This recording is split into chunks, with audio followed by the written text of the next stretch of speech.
Di që ndoshta do kesh shumë për të folur për të, por dua di çfarë personazhi është për Ermir Gjenishin, Hafiz Sabri Koçi. Unë kam pasur fatin të punoj të jep shumë afër Sabri Koçit.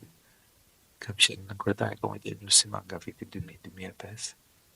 Kryetari i parë i brezit të studentëve të shkolluar që erdhi, në kryetari i parë i brezit të studentëve të shkolluar që erdhi, si thua, kam qenë zgjedhja Sabri Koçit, por një personalitet i jashtëzakonshëm, një njeri shumë i mirë, një fisnik i madh, një njeri shumë i mençur, një njeri me një intuit genetike të lindur.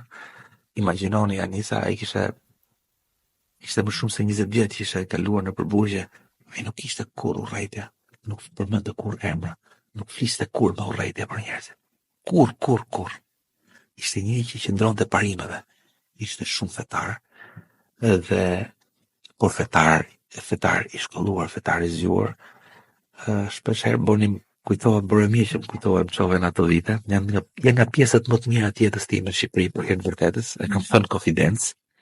Nuk do kem paktën veten time shpirtërisht, unë nuk do kem kur një përmbushje siç e pata ato vite me Sabri Koçin.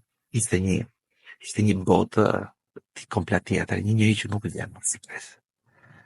Një njeri që dha shumë paqe, dha shumë mirësi. Një njeri që kishte gjithçka dhe nuk mori asgjë me vete, po dha gjithçka për në tjerët.